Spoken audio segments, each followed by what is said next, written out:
The Joy Reid stuff was working for Trump.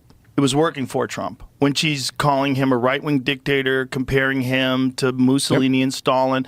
And then when Oprah said that if Trump wins, you may never be able to vote again. That is it's just so ridiculous. The craziest thing when you go back and watch him on her show where she was encouraging him to be president. Yeah. You ever see that? Yep. I saw it, and then I saw when you played it fairly recently. Joe Rogan is obviously like the rest of us and is very happy that Donald Trump won the 2024 presidential election, but he is not letting the woke media off the hook. Joe Rogan is absolutely going in on the woke media for their lies about Donald Trump, and even after Donald Trump wins the presidency, going after the woke media for what they are saying about the minorities that voted for Donald Trump. It's nuts. It's blowing my mind. I keep mentioning it in so many videos. It's blowing my mind how these people are reacting. They're not sitting back and saying, hey, maybe we should learn from this loss. They're just doubling and tripling down on the very things that made them lose this election in the first place. And that's what Joe Rogan, in this episode of the Joe Rogan Experience, is going in on them for. Let's get into this clip here where Joe Rogan sits down with Dave Smith and they both just absolutely annihilate the woke media for their ridiculous lies. Who I do like and respect very much. But I was basically saying that I think this is going to be a death blow for the corporate media if Donald Trump wins again. And this is almost the best thing about him winning again. And he was saying, which is a reasonable argument, but I disagree with him. But he was saying, well, no, Dave. I mean, look, last time he was in for 4 years, that was the best thing that ever happened to CNN and MSNBC. And they got a big ratings boost when he was in. But I don't think that's going to work again. I don't think it's going to work either. Well, the thing is that so much of that ratings boost was completely driven by the Russiagate nonsense. Right. And what they were telling you at the time was that they had the biggest scandal in the history of the United States of America. Like, you can't overstate how big that story is. I mean, they were telling you... If it was true. Yeah, right. If it wasn't all completely made up. But they're reporting that a hostile foreign power has overturned our election, and the sitting president of the United States of America is in on it. He is involved in a conspiracy with a hostile foreign government. Yeah. Like, that's the big... Which, by the way, we talking about holding people accountable. People are talking about hold Fauci accountable, hold Hillary Clinton accountable, whatever. Those people who did the investigations for the 2016 Russia hoax, they need to be held accountable more than anyone, in my opinion. That was some of the most evil stuff I have seen. Like Dave Smith and Joe Rogan just said there, we're talking about a story that, if true, would have been the greatest scandal ever in American history. And it was all just fabricated. It was all just lies. And people, they investigated this stuff. Yeah, I don't want to go too far into it, but I mean, the three-letter agencies, they were just basically, allegedly, I don't want to accuse anybody of anything, but they were planting evidence as far as the legacy media holding up after this Donald Trump victory. I don't think the legacy media is holding up. I don't even know if left-wing alternative media is going to hold up at this point. I don't know if you guys saw the video that I posted. It was probably yesterday. David Pakman's absolutely melting down because he lost 10,000 subscribers overnight after Donald Trump won the election. Do you think Joe Rogan's losing 10,000 subscribers overnight? No. But all these left-wingers they're freaking out because they're losing subscribers like crazy. Why do you think that is? Number one, because they lied to their audience, and a lot of the audience members are starting to realize that they've been lied to. Number two, if you're a left-winger, you have no actual morals or principles.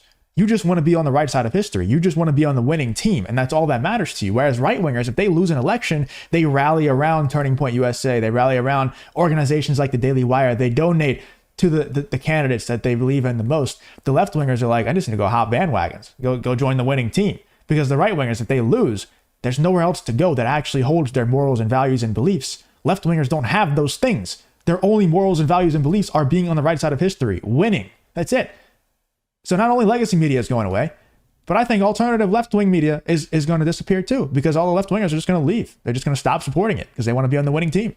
Biggest scandal in the history of America. And for anybody who wasn't aware at the time of how fake and evil the entire system is, they were like, well, look, they got a special prosecutor on the president. I mean, there must be something there. And hey, I just heard the chair of the House Intelligence Committee tell me he's seen the evidence and that he's guilty of this. And you had the former CIA director, John Brennan, saying that Trump and his family are going to be hauled off in handcuffs on television once Mueller's investigation concludes. And so for the regular person, especially for the regular person who really hated Donald Trump, it was pretty easy to get sucked into that. But after that was exposed for being a giant fake, and then the big one is COVID. If you enjoy content like this, then make sure you leave a like and subscribe to the channel. It really does help me out a ton. Let's get back to the video. Just don't think they can recover. Let's pause here. No repercussions. Yeah. You want to talk about misinformation? We have to censor social media because of misinformation. Right. You guys spread misinformation to the biggest news organization, the biggest news audience in the world. Yeah. And you did it for 3 years. Yeah. You did it for 3 years. And then when it turned out that it wasn't true, you never apologized. And didn't just turn out it wasn't true, but turned out it was actually funded by Clinton. Well, it started as opposition research. Yeah. And then the intelligence agencies jumped on that and decided, knowing that it was all bullshit, decided to use it to frame the sitting president of the United States of America of treason. And listen, a few episodes back, one time we went real deep into this, but that claim this is just a fact. They lied on the FISA court. I didn't even know. I swear I don't pre-watch these before I do these reactions, these commentary videos. I did not know he was going to go into this, but I'm glad he is, because Dave Smith could probably explain it a lot better than me. I'm glad that this is being brought up here on the Joe Rogan Experience, because this is exactly the thing that I was trying to explain right here while trying to dance around certain parts of it, because you don't want to accuse anybody on on a video like this, especially the 3-letter organizations out there. Let's hear what Dave Smith has to say about it, because I think he's going to describe the same exact fabricated evidence that I was talking about. And these people need to be held accountable more than anyone else, in my opinion. The court application to spy on Carter Page, who was a low-level advisor for Donald Trump, just an excuse to spy on Trump's campaign. And they lied to the FISA court. They omitted the fact that the CIA had already told them that Carter Page wasn't a spy and that he was working with them and that he was one of their good guys. As the FBI went to the CIA and they were like, we have information that says that the Russians approached Carter Page. And the CIA said, yeah, we know. He came and told us immediately because he's working with us. And then what they put on the FISA application is they said, we believe that the Russians approached him, and the CIA confirmed that was true. Whoa. So which is technically true. It's a lie by omission. But you're omitting the fact that he went straight to them to tell them. Exactly. So that was, by the way, the only guy who actually got charged was the FBI guy who submitted that application. But so, well, that's good. But look, when you said there were no ramifications, right?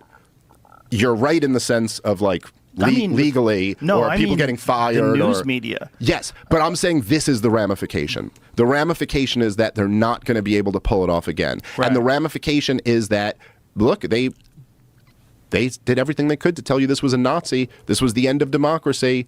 Yeah. He incited an insurrection, and the American people said, we already get that you're full of shit. They cried. Dude, it's amazing. It's glorious, because now you have all these people, and I talk about it on my second channel, by the way, Justin is Lost, where I go into all these CNN meltdowns and the MSNBC meltdowns, and they're saying all these same things. Donald Trump, you guys elected a threat to democracy. Donald Trump is going to overthrow democracy. Whoopi Goldberg in The View saying stuff like he's going to throw us in jail, take our show off the air. They're saying all these things. Donald Trump is this evil, racist, sexist, misogynistic, homophobe. And we could just be like, yeah, so what? It doesn't matter anymore. None of your lies obviously work. Not only did Donald Trump win the election, he won the popular vote, with the absolute worst things being said about the person that you could possibly say about the person. I mean, there's not much worse things you could label a person as than all of those things, number one, in the modern day, but also they're calling him Hitler. They're literally calling him a fascist, a dictator, someone trying to overthrow democracy, and they're calling him Hitler, literally Hitler.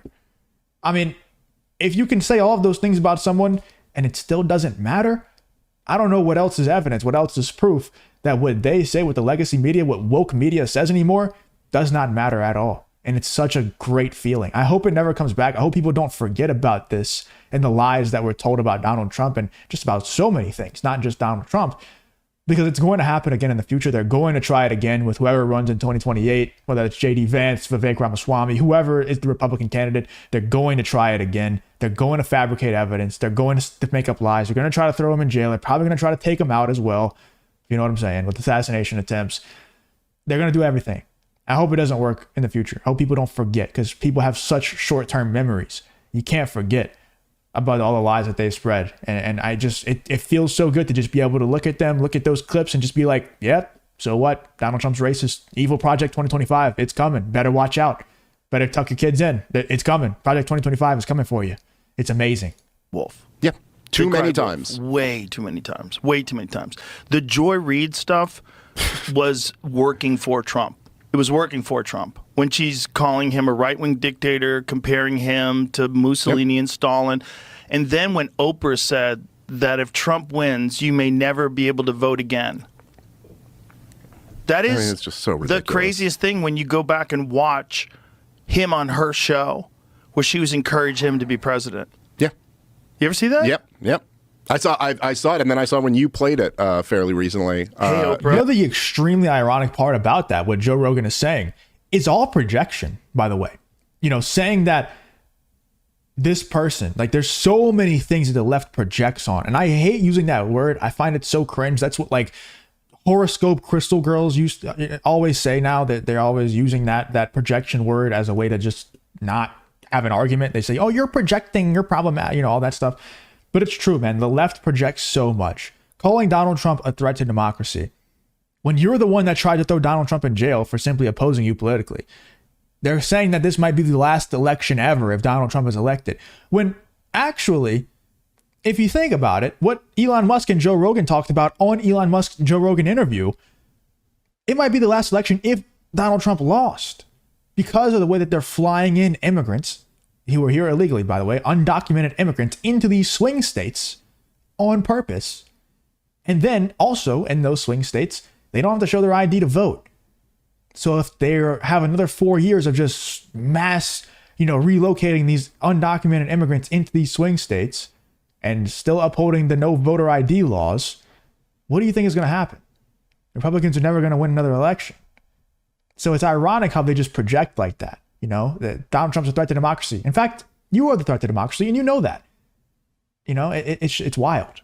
Yeah. What changed? Yeah, that's right. Well, here's what changed. All of a sudden, he became the guy who wasn't just funding a lot of politicians and being like a famous guy, and he became the guy who was calling all of them out and threatening to drain the swamp. Yeah. And that's really was his crime, is that he threatened the DC power establishment. But it's crazy how... I hope he gets back to that, by the way. But let me know in the comments what you guys think about Joe Rogan absolutely torching Joy Reid and The View and just woke media in general for their lies being told about Donald Trump, and really just telling us, the truth that they got Donald Trump elected by lying to him, by lying about him, lying to their audience about Donald Trump. And it's crazy. It's amazing to see that shows like Joe Rogan and Theo Von's show and even streamers for young people like Aiden Ross's stream, Donald Trump going on there. It's awesome that is more powerful now than in legacy media, because now anybody can turn on, anybody can do what I'm doing right now, turn on the camera, start talking about the news and culture. And you can do that and have more influence than CNN or MSNBC. It's crazy, man. It's a great time right now. I hope it's going to be a good 4 years. I hope Donald Trump, keeps all his promises. And I think it's going to be a great 4 years if he does. Let me know in the comments, though, what you guys think about Joe Rogan absolutely destroying this woke legacy media, destroying people like Joy Reid, Sonny Hostin, Whoopi Goldberg, all those idiots out there who are melting down about Donald Trump being elected president. Let me know in the comments what you think about this whole Joe Rogan versus woke media situation.